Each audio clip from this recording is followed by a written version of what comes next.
Hey guys, let's get more news about Lakers, but first, don't forget to subscribe and leave your like.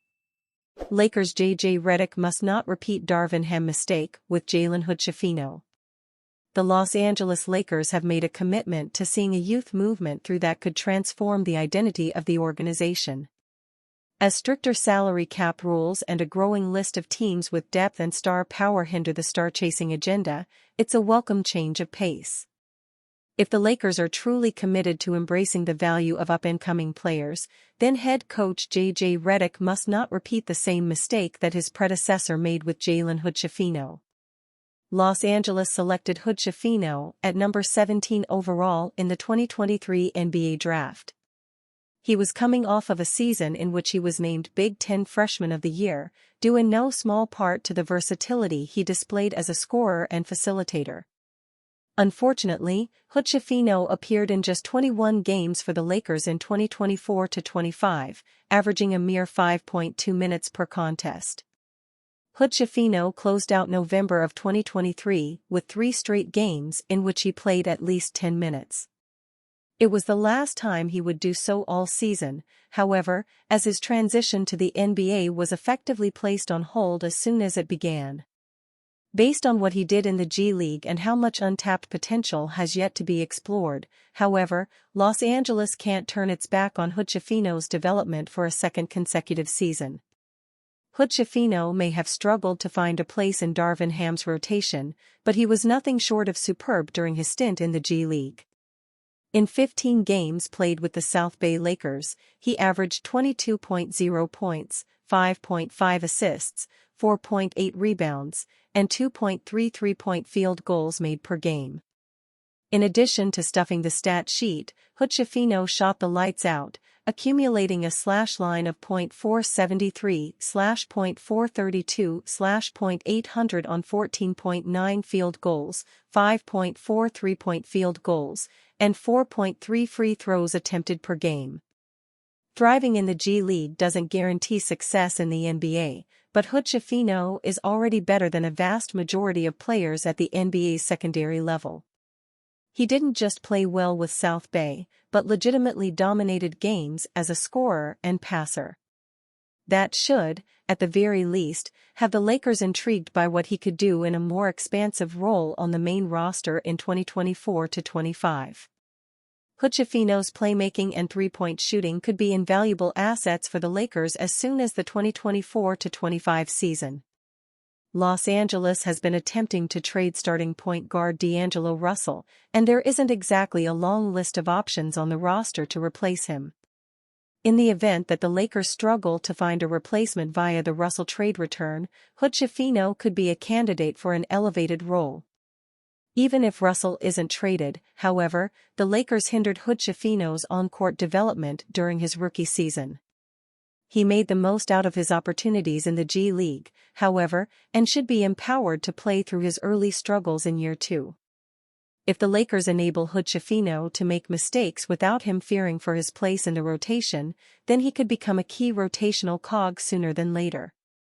3 Apocalypse Lakers trade targets to sacrifice the future for another LeBron title.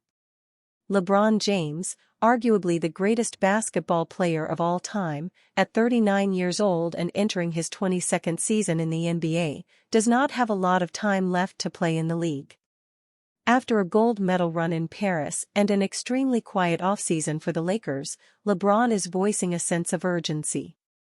The Lakers are right up against the second apron of the salary cap, leaving them only a few, but important, tools to trade with. They are able to aggregate multiple salaries together in a trade to bring in help for their superstar, but they are unable to take on more salary than they send out in said trade, making things difficult.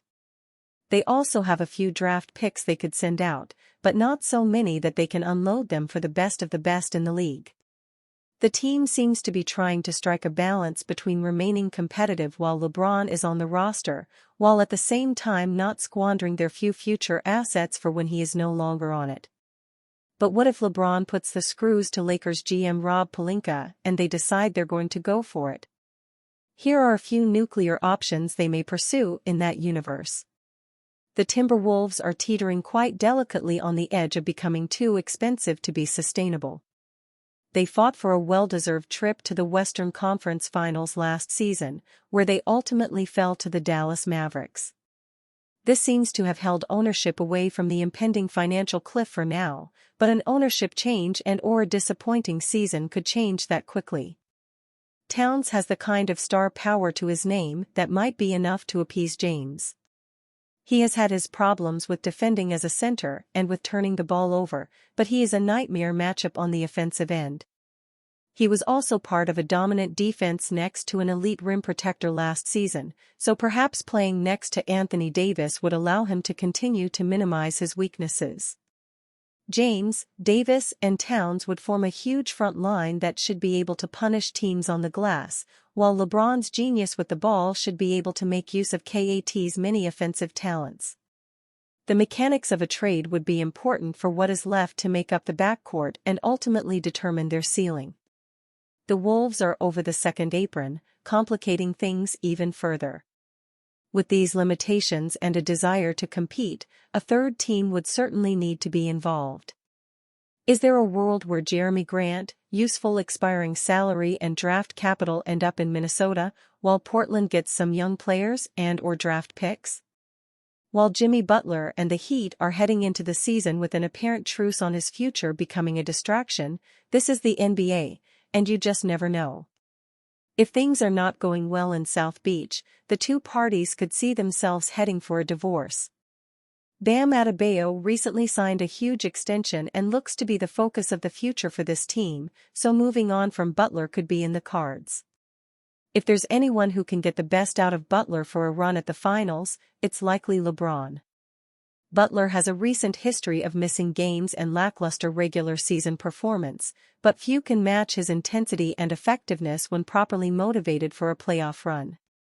He doesn't offer a lot to help their spacing, but his rugged defense and relentless driving attack could make up for it with the right lineups around him. Lakers' potential trade target looks very healthy in latest workout video. The Los Angeles Lakers summer has been fairly quiet so far, despite the team being bounced in the first round of the postseason last year. Los Angeles has tried to make upgrades to the roster, but nothing has materialized as of yet. The team has been linked to multiple names across the NBA over the offseason, but the front office has made it clear that they won't make a trade just for the sake of it.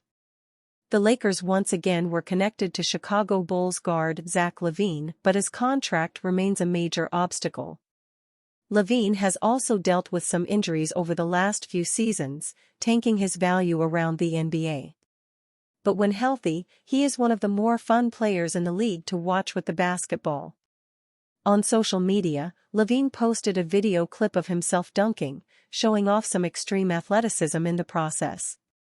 There has been talk about him possibly losing a step on the court due to the injuries that he has suffered, but Lavine seemingly wants to put that to bed.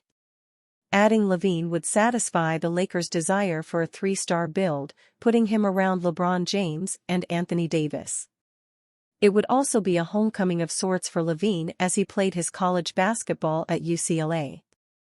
Adding his explosiveness to the team would certainly give the Lakers a boost on the offensive side of the ball. He can score at all three levels on the court, giving the team another option if James or Davis has to sit out or miss any games. However, he is due to make $43 million this coming season, $45.9 million next season, and finally has a $48.9 million player option in his final year. His contract has been a hindrance in the Bulls' attempts to trade him, likely indicating he will stay with Chicago, at least for now. While the Lakers may not be willing to pay a price to land his contract, if the team were to get desperate, Lavine could be an intriguing target. As a third option, Lavine could make the Lakers one of the more dangerous teams in the NBA. But for now, it seems that the Lakers are content entering the season with a similar roster to last season. They believe in the group that they have, led by the two superstars on the squad. And you, fan? What do you think of the situation of Zach Lavine? Leave your opinion in the comments.